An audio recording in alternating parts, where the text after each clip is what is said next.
Hello guys, and welcome to this video in F123, where I will show you a Hotlap around Australia, then the setup I use, and finally the race strategy.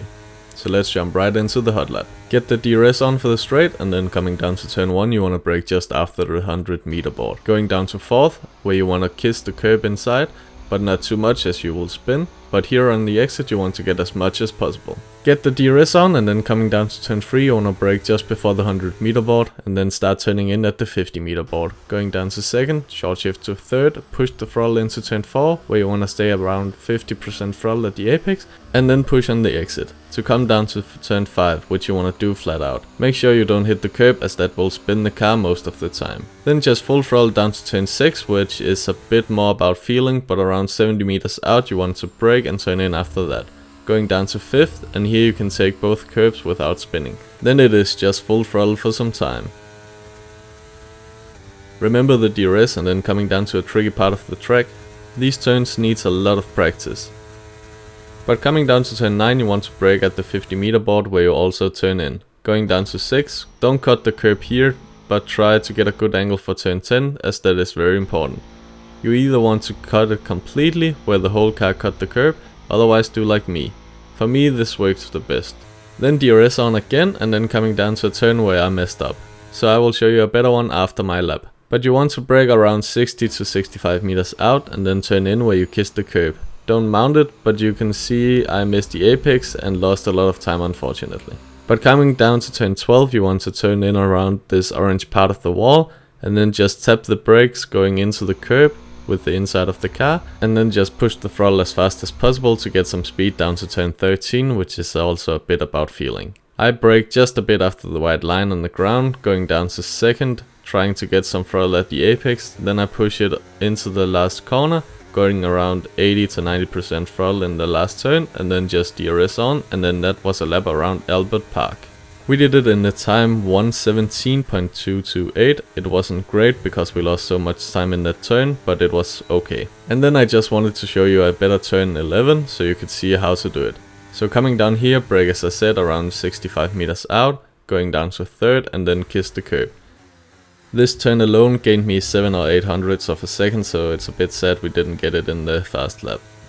But let me show you my amazing setup. So this setup is very stable and fast in the corners, so it lags a bit more on the straights. But for the aerodynamics we use 30 on the front and 28 on the rear. For transmission I use 56 and 50. Then for geometry it's -2.8 at the front and all the way to the right for the rear camber. And then 0.04 for toe out and 0.14 for toe in. Then suspension is 28 and 8, 6.1 for anti-roll bar, and then 33 and 36 for ride height.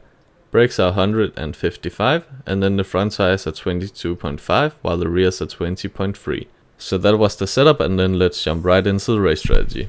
So the strategy for this race is going to be soft medium, because if there is an early safety car you can do soft hards instead. The race setup is a bit different as you want a bit more straight line speed, so change the wings to 24 and 22.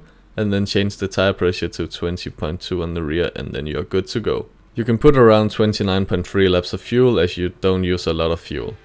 Then get some heat in the tires and hit the purple. We started P3 with the guys in front on medium, so we should have a better start than them. We also got that as we were leading into turn 1, so a great start from us. The AI have crazy straight line speed, so try to get out of the DRS and then you can more easily pull away. After 4 laps we have around 20% tire wear, so it is around 5% tire wear each lap. You want to have a lap time around 122.5 and 123.0 each lap on the softs. Then we have around 60% at the end of lap 12, where you also want to go into the pits. Coming into the pit lane you want to brake around here. I don't know why it doesn't show the distance, but it is just after the world's best sign over the pit entry. Remember to turn in when it shows 0.5 to hit the purple, changing to mediums, and then coming out of the pit. The tires actually didn't feel that cold, so you can push a bit more than you think. But then I wanted to show you a lap around Australia where you can see the tire temperatures. It was a lap with a bit of racing, so not the best time, but it will do. But it is almost the same as in the Hotlap on these medium tires. It felt really great on them with a lot of traction. I wanted to show you a lap on the soft tires, but I forgot to show the temperatures, because on the softs it feels great in the start, but in the middle and the end of the stint it feels like shit. You can't turn in as you want and can't hit any of the curbs, as that will make you spin so easily.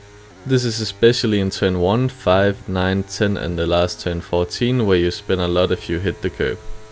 So just be careful on the soft, but when you get on the mediums, as you can see on my lap, it works perfectly, also with the setup. And this works well for the whole stint, so that was great. As you also can see on the temperatures, they stayed at a great spot, so the setup works well for the tires. Now I will let you have the rest of the lap to yourself, where you can see that we overtook 3 cars in just 1 lap. So make sure you use the new tires to your advantage. Ferrari drivers just moved into first place.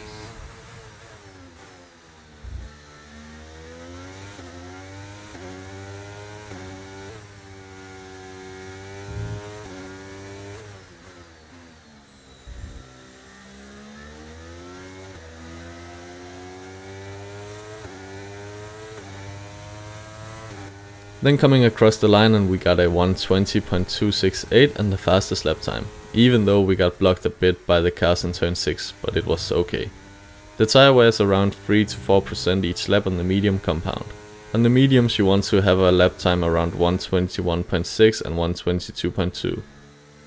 Then at the end of last lap we were far ahead of the rest of the pack, so a great race by us. Our tires were around 55%, so this strategy works perfectly. But our fuel load was plus 0.91 laps, so that was way too much, so just use what I said at the beginning of the race. And then that was it from me. If you want more of this, please like and subscribe, and then I'll see you in the next one.